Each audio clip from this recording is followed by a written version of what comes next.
Hello everyone, কেমন আছেন সবাই? আই হোপ সবাই ভালো আছেন। আজ তৈরি করব কিছু টিপস সহকারে লাচ্ছা পরোটা। এর জন্য মিক্সিং বোলে 1.5 কাপ পরিমাণ আটা নিয়ে নিচ্ছি। এর মধ্যে দিয়ে দিব পরিমাণ মতো লবণ আর 2 টেবিল চামচ রেগুলার রান্নার তেল। তেলের পরিমাণটা এখানে বেশি দিবেন না, 2 টেবিল চামচে দিতে হবে। তারপর হাত দিয়ে খুব ভালোভাবে ময়ান দিয়ে নিব। যেমন দেখতে পাচ্ছেন ময়ান দেওয়া হয়ে গেছে। এখন নরমাল জল দিয়ে খুব ভালোভাবে মেখে নেব। জলের পরিমাণটা বুঝে দিবেন, যতটুকু লাগবে ততটুকুই দিবেন।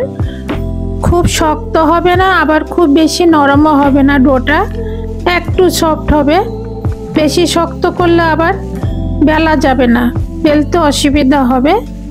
এখন যে কোনো কিছু দিয়ে ঢেকে দিতে পারবেন। আমি এখানে র্যাপিং পেপার দিয়ে ঢেকে দিচ্ছি।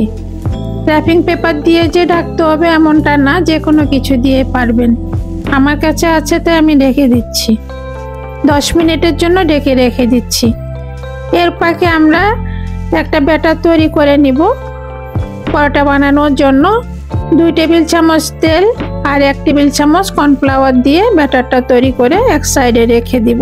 চেষ্টা করবেন এই ব্যাটারটা কর্নফ্লাওয়ার দিয়ে করতে, তাহলে পরোটার মধ্যে যে লেয়ার হবে সেই লেয়ারগুলো খুব সুন্দরভাবে বোঝা যাবে। কর্নফ্লাওয়ার যে কোনো মুদি দোকানেই পাবেন। এদিকে 10 মিনিট হয়ে গেছে। এখন আরো একটু মথে নিব। এই যে সফট হয়ে গেছে একদম, দেখতে পাচ্ছেন। এখন বোর্ডে নিয়ে আবারও খুব ভালোভাবে একটু মথে নিব। তারপর যতগুলো রুটি বানাবো ততগুলো করে আমি লেচি কেটে নিব। 1 মুঠো করে আমি নিচ্ছি। এই রুটিটা একটু মোটা হবে, 1 মুঠো করে নিচ্ছি আমি। 6টা লেচি হয়েছে এখানে।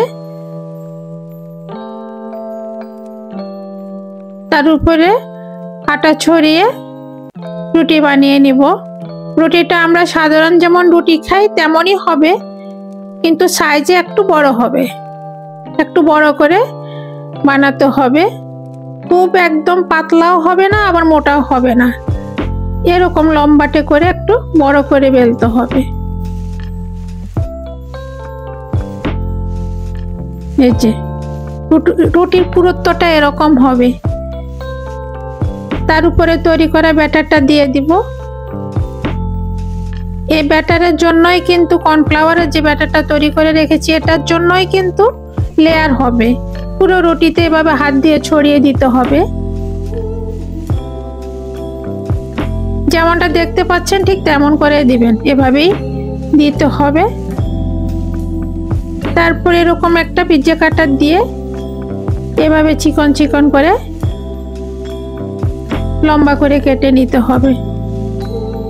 আপনারা চাইলে পিজ্জা কাটার না থাকলে নাইফ দিয়েও করতে পারবেন, কোনো সমস্যা নাই, নাইফ দিয়েও করা যাবে এটা। তবে পিজ্জা কাটার থাকলে খুব ইজিলি করা যায়, সহজভাবে এটা করা যায়, তাড়াতাড়ি হয় আর কি। নাইফ দিয়েও হবে। যে জায়গাগুলো গুরুত্বপূর্ণ সেগুলো আমি আস্তে আস্তে দেখাচ্ছি। এটাকে এভাবে, আবার একদম চিকনও করবেন না, আমি যেমন দেখাচ্ছি ঠিক তেমনই করবেন। লাচ্ছা পরোটাটা খুবই সুন্দর হবে এভাবে করলে। এবার এক সাইড থেকে এভাবে একটার উপর একটা দিয়ে উঠিয়ে নিব, এভাবে দিয়ে, যেমন দেখতে পাচ্ছেন।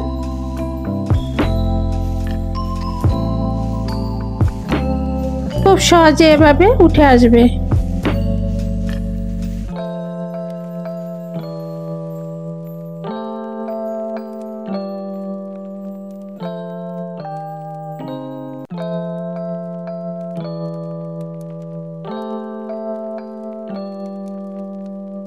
এবার হাতে নিয়ে একটু লম্বা করে নিতে হবে। লম্বা করে তারপরে পেঁচিয়ে নিতে হবে। এই যে এভাবে পেঁচাতে হবে, যেমন দেখতে পাচ্ছেন। এভাবে করে পেঁচিয়ে নিচের দিকটা এভাবে করে দিতে হবে। শেষের দিকটা এভাবে নিচে দিয়ে হাত দিয়ে এভাবে চেপে চেপে দিতে হবে। এটা বেলতে হবে না, হাত দিয়ে এভাবে চেপে দিলেই কিন্তু এটা বড় হয়ে যাবে। এটা বেলার দরকার হবে না, চাইলেও বেলতেও পারেন, তবে এটা বেলার দরকার হয় না, এমনিতেই এটা হয়ে যায়। দেখেন আমি কিভাবে করতেছি, এভাবে করলে কিন্তু খুব সুন্দরভাবে এটা ছড়িয়ে যাচ্ছে, আর ভাঁজগুলো খুব সুন্দরভাবে বোঝা যাবে। দেখেন সুন্দর গোল একটা রুটি হয়ে গেল। দেখেন এই যে এখন তাওয়াতে, শুকনো তাওয়াতে দিচ্ছি আমি। এখানে তাওয়াটা আগে থেকেই আমি গরম করে রেখেছি। শুকনো তাওয়াতে দিতে হবে প্রথমে, তারপর তেল দিতে হবে। দুই পিঠ একটু সেকে নিয়ে এবার তেল দিতে হবে। চারদিক ঘুরিয়ে এভাবে তেল দিতে হবে। প্রথমে তেল দিবেন না, তেলটা পরে দিবেন। দুই দিক সেকে হালকা একটু, তারপরে তেল দিবেন। এই তো হয়ে গেল। কত সহজেই লাচ্ছা পরোটা দেখতে পাচ্ছেন। ভাঁজগুলো দেখাবো একটু পরেই, কত সুন্দরভাবে হয়েছে। আমি একটাই দেখিয়েছি, আর গুলো করে নিয়েছি। দেখেন কত সুন্দর হয়েছে ভাঁজগুলো।